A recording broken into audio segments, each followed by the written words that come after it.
अस्सलाम वालेकुम dear students, क्या हाल है आप लोगों के? खैरियत से हैं, मज़े में हैं।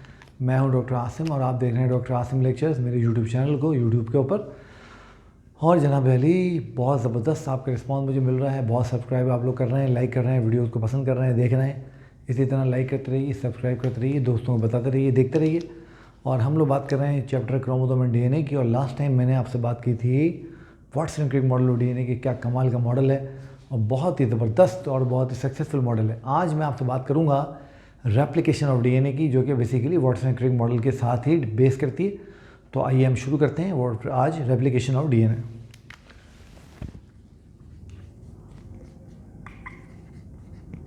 Replication of DNA. अच्छा, इससे पहले कि मैं आपको रेप्लिकेशन ऑफ डीएनए के बारे में कुछ बताऊं, एक बात ध्यान में रहे कि यहाँ पर हम रेप्लिकेशन को बहुत ज़्यादा डिटेल में जाके पढ़ने वाले नहीं हैं।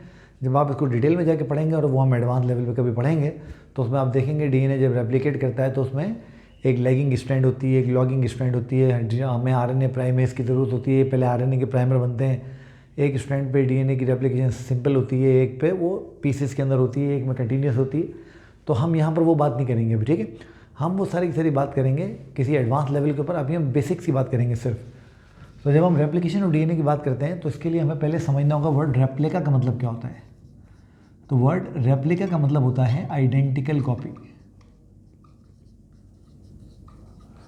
यानी वो कॉपी जो बिल्कुल आपको कहीं से लगे ही नहीं कि कॉपी है। आपने देखा है क्रिकेट वर्ल्ड कप होता है, फुटबॉल वर्ल्ड कप होता है, तो आपको पता है जिस दिन वर्ल्ड कप का फाइनल होता है उस दिन वो जो उस स्पोर्ट्स के फर्स्ट हम बात कर रहे हैं फुटबॉल की, या चले हम लोग पाकिस्तान में तो क्रिकेट को तो लोग ज़्यादा फॉलो करते हैं। आईसीसी वाले क्या करते हैं, अपने हेडक्वार्टर से वो ट्रॉफी एक दिन के लिए निकाल के लेके आते हैं। फाइनल वाले दिन जो टीम जीतती है, जैसे लास्ट टाइम ऑस्ट्रेलिया वाले जीते थे, उनके हवाले कर देते हैं। वो उठाते हैं पूरे ग्राउंड में, इधर उधर उसको लेके घूमते हैं। और उसके बाद क्या होता है, उसके बाद जनाब अली जो टीम जीतती है, जैसे लास्ट ईयर टाइम इंग्लैंड जीती, सॉरी मैं इतना फॉलो नहीं करता क्रिकेट को, तो उसमें क्या होता है कि वो ट्रॉफी का फिर रेप्लिका उनको दे देते हैं और वो अपने मुल्क ले जाते हैं और ओरिजिनल ट्रॉफी वो वापस ले आके हेडक्वार्टर में रख देते हैं। तो रेप्लिका का मतलब होता है आइडेंटिकल कॉपी, ठीक है। अब रेप्लिकेशन ऑफ डीएनए है क्या? अ प्रोसेस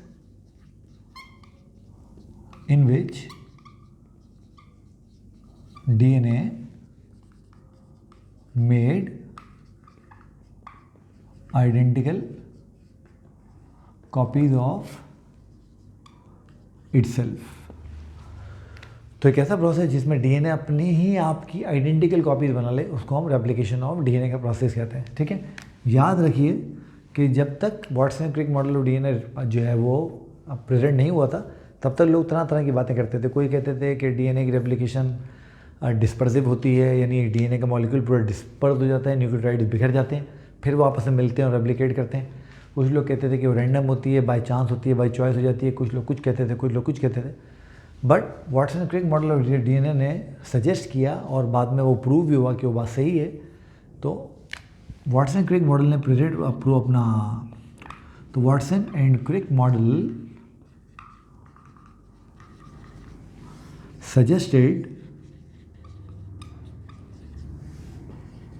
semi-conservative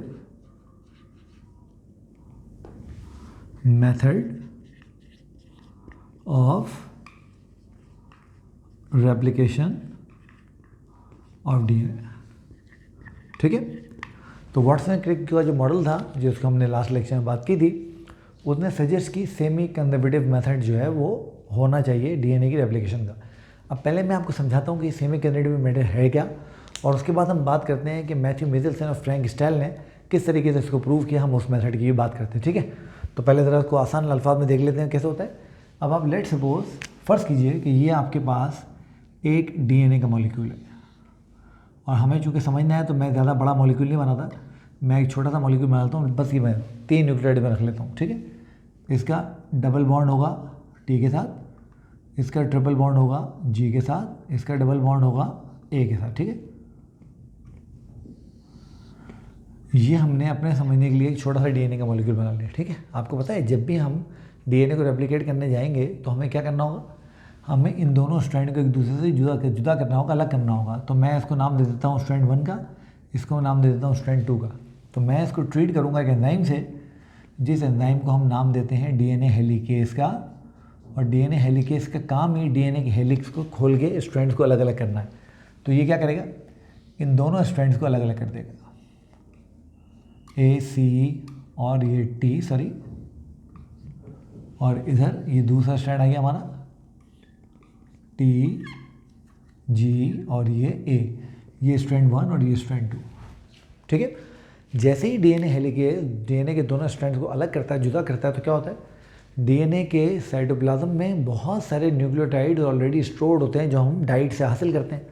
तो अब क्या होगा, ये स्ट्रैंड मैंने उठा ली, स्ट्रैंड मैं ए उठा रहा हूँ 1 वाली जो है,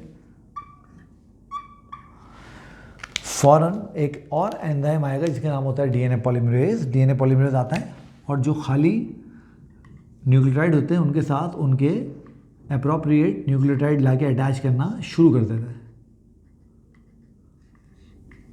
ठीक है, इस तरह से। ठीक है, समझ आ रही बात। इसी तरीके से दूसरा देख लीजिए, ये दूसरा वाला आ गया हमारे पास,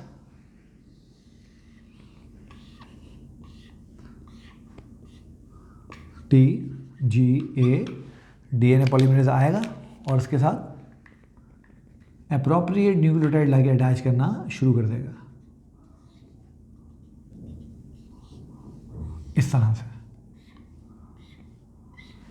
ठीक है, अब आप क्या देख रहे हैं, अब आप ये देख रहे हैं कि ये हमारी स्ट्रैंड 1 थी, ये हमारी स्ट्रैंड 2 थी, और आप देख रहे हैं यहाँ पर हमारे पास 2 डीएनए बन गए, और इसमें जो एंजाइम इस्तेमाल होगा इसमें it will be DNA polymerase. फिर पॉलीमरेज भी कुछ टाइप्स के होते हैं, वो जब हम एडवांस के भी लेवल पढ़ेंगे तो हम उसकी बात करेंगे। ठीक है, अब देखिए यहाँ पर क्या हुआ, यहाँ पर डीएनए की ये वाली स्ट्रैंड जो स्ट्रैंड 1 थी इस पेरेंट डीएनए की, वो इस डॉटर डीएनए में सेव हो गई, और ये वाली जो स्ट्रैंड थी जो कि स्ट्रैंड 2 थी वो इस डॉटर डीएनए में सेव हो गई।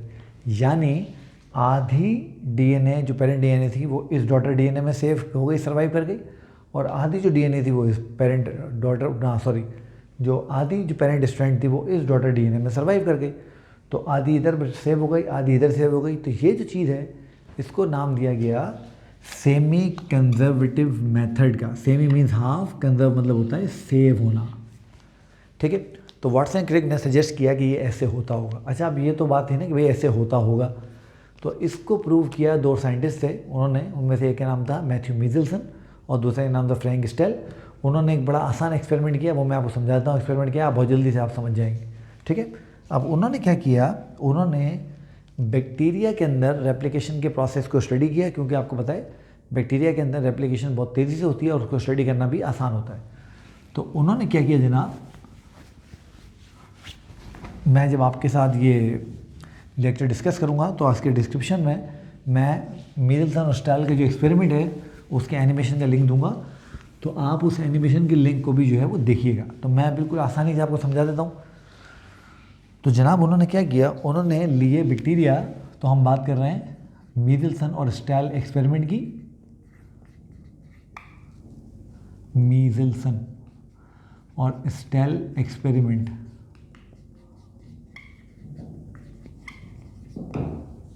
पता नहीं क्यों ऐसा लग रहा था मीजल्सन की स्पेलिंग गलत हो गई, आप देख लीजिए। चलें देखिए उन्होंने क्या किया, इन्होंने प्रूव किया, proves semi conservative nature of DNA को। इन्होंने यूज़ किया बैक्टीरिया को, और पहले फेज में इन्होंने क्या किया, फर्स्ट फेज में नंबर 1 इन्होंने ग्रो करवाया बैक्टीरिया को, ग्रो बैक्टीरिया इन N15 मीडियम। अब मैं क्या करता हूँ, मैं आपकी सहूलत के लिए इस N15 को कलर दे देता हूँ ब्लू, ताकि आपको एग्जैक्ट समझ आए कि इधर हो गया। सही। अब ये जो N15 है ये नाइट्रोजन का हैवी आइसोटोप है, और आपको पता है डीएनए के अंदर जो नाइट्रोजन होती है वो कहाँ होती है, डीएनए के अंदर जो नाइट्रोजन होती है वो उसके नाइट्रोजन बेस में होती है। ठीक है, तो पहले फेज़ में, इस फेज़ के अंदर जितने भी बैक्टीरिया ग्रो हुए उन सब के जो डीएनए थे, मैं आप सिंपल यहाँ डीएनए बना लेता हूँ। अब आपको पता है ए के साथ टी होगा और सी के साथ जी होगा। जितने भी यहाँ पर डीएनए ग्रो किए, मैं इनमें से सिर्फ 2 डीएनए आपके सामने बना लेता हूँ। वो सारे के सारे डीएनए अपने साथ नाइट्रोजन के हैवी आइसोटोप कंटेन करते थे। ठीक है, तो ये वो डीएनए है तो DNA है विथ N15 आइसोटोप, ठीक है।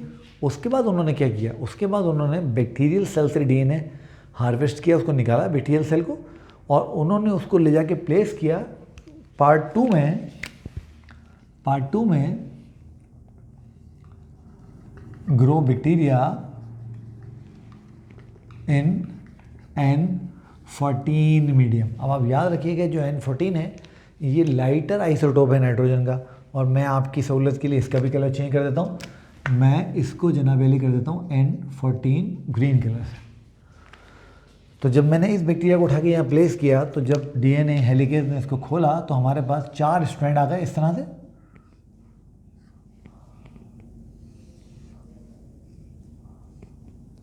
अब आपको पता है इसमें N15 वाला आइसोटोप है,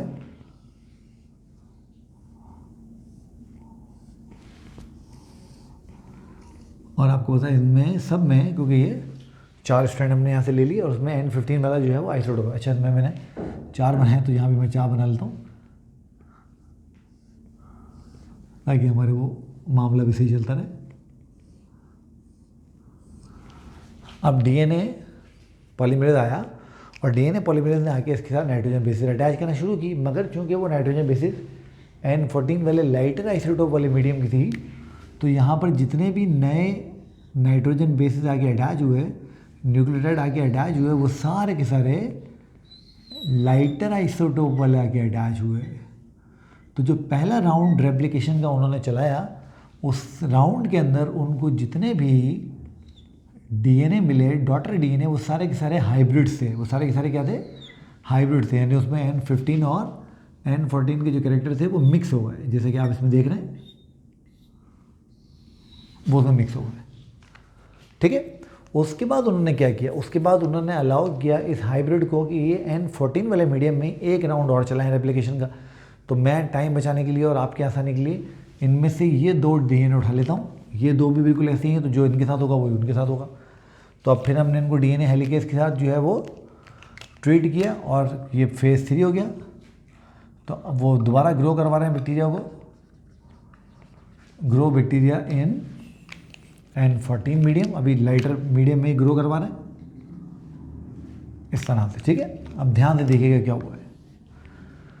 तो ये 2 मैं उठा लेता हूँ। अब इनको जब इन्होंने अलग अलग किया और आप देख रहे हैं इनको कैसे अलग किया होगा, अब आप समझ रहे हैं कि ये हमारे पास हैवी आइसोटोप वाला स्ट्रैंड आ गया, ये हमारे पास एक और हम यहाँ बना लेते हैं, हैवी आइसोटोप वाला स्ट्रैंड आ गया, ठीक है। अब ये हमारे पास लाइटर आइसोटोप वाला स्ट्रैंड आ गया, और ये हमारे पास लाइटर आइसोटोप वाला स्ट्रैंड आ गया, सही। इसको भी हमने 2 में खोल लिया, इसको भी हमने 2 में खोल लिया। अब चूंकि लाइटर मीडियम में रखे हैं, तो जब हमने नई बॉन्डिंग की तो नई बॉन्डिंग में आधे DNA हमें हाइब्रिड मिले और आधे DNA हमें लाइटर आइसोटोप वाले मिले। जैसे कि आप यहाँ क्लियर देख रहे हैं कि आधे DNA आपको हाइब्रिड मिल रहे हैं और आधे DNA आपको लाइटर आइसोटोप वाले इस तरह से मिल रहे हैं। तो इस एक्सपेरिमेंट से मिचेल्सन और स्टेल ने, उसके बाद उन्होंने क्या किया कि ये जो DNA थे इनको सेंट्रीफ्यूज में डाला, और सेंट्रीफ्यूज में जो DNA हैवी आइसोटोप वाले थे वो उनको बिल्कुल बॉटम में मिले, जो लाइटर आइसोटोप वाले थे वो उनको सबसे टॉप पे मिले टेस्ट ट्यूब में, और जो हाइब्रिड थे वो दरमियान में मिले। तो इस तरह से उन्होंने इस बात को प्रैक्टिकली प्रूव कर दिया कि जो DNA की रेप्लिकेशन होती है वो सेमी कंजर्वेटिव ही होती है। तो ये बहुत आसान एक्सपेरिमेंट था, मेरे ख्याल आप समझ गए होंगे, कोई इसमें इतनी टेक्निकलिटी नहीं है। फिर भी जब मैं आपके साथ इसको डिस्कस करूंगा और ये लेक्चर जब आप देखेंगे तो मैं डिस्क्रिप्शन में एक लिंक दूंगा, उसमें आप देखिएगा, उसमें मिचेल्सन और स्टेल एक्सपेरिमेंट की एनिमेशन जो है वो आप देख सकेंगे, तो आपको ये और बेहतर तरीके से समझ आ जाएगा। तो बस आज हमने DNA की रेप्लिकेशन जो है वो डिस्कस करनी थी। नेक्स्ट लेक्चर में जब मैं आपसे मिलूँगा तो हम बात करेंगे एक बहुत इंपॉर्टेंट टॉपिक, इसका नाम है एक्सप्रेशन ऑफ जीन, और हम बात करेंगे प्रोटीन सिंथेसिस की। तो मेरे चैनल को सब्सक्राइब करते रहिए, लाइक करते रहिए, वीडियोस को जो है बार बार देखते रहिए। कोई सवाल हो कमेंट के अंदर छोड़िए, मैं आप देख रहे हैं सवालों के जवाब खुद देता हूँ, तो मैं आपके सवाल के जवाब इंशाल्लाह ज़रूर दूंगा। अपना बहुत सारा ख्याल रखिए, तो मैं आपसे मिलूँगा नेक्स्ट लेक्चर में इंशाल्लाह। टिल देन खुदा हाफ़िज़।